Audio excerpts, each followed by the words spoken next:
Продължаваме предаването тази сутрин по BTV, където граждани недоволстват от изграждането на спортен комплекс на мястото на казан за варене на ракия. От няколко дни мъжете в квартал Коматево се готвят за улични барикади с домашна ракия и мешана салата. Рачков, работата е сериозна, тези хора изобщо не се шегуват. Същински революционери, господин Василев. Ама той на теб да ти посегнат на най-милото и ти ще правиш такива барикади. Вижте сега, това е най-голямото бедствие за целия квартал.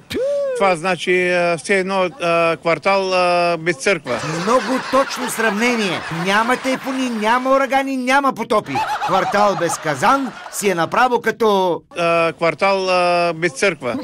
Все пак в този квартал има 15 000 души. Всички сме фенове на спиртните напитки, не може без тях. Ама то много далеч се чува, че сте големи фенове на спиртните напитки. Колега! Все пак в този квартал има 15 000 души. Всички сме фенове на спиртните напитки, не може без тях.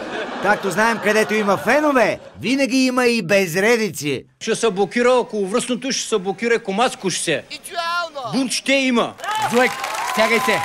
Изправени сме пред нова балканска война. Според мен Рачков направо трета световна ще започне, ако им махнат казана на хората. Ще се блокира околовръстното, ще се блокира Коматско шосе. Хайде, бе! Бунт ще има. И кога това? Тези хора се борят за правдата. Какви трезви решения вземат само? Ракията е просто удоволствие за душата. Разберете. Разбирам те напълно и съм съгласен с теб. Събират се хората на здравица и така по обичай. Колко за колко?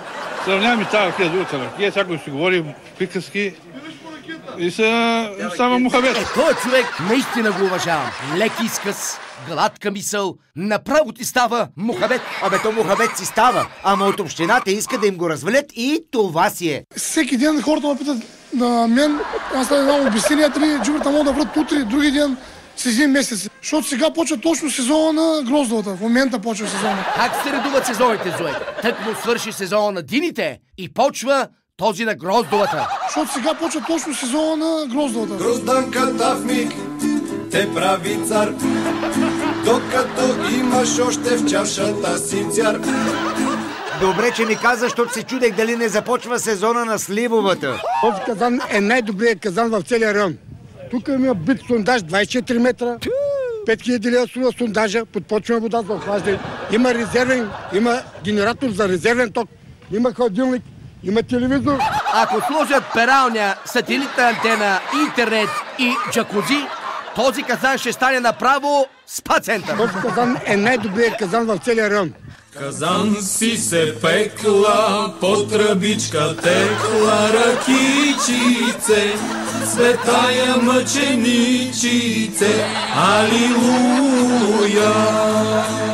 Има генератор за резервен ток, има хладилник, има телевизор. Рачков, на тези хора не им трябва спортен комплекс, защото те вече си имат спиртен. Събират се хората на здравица и така по обичай.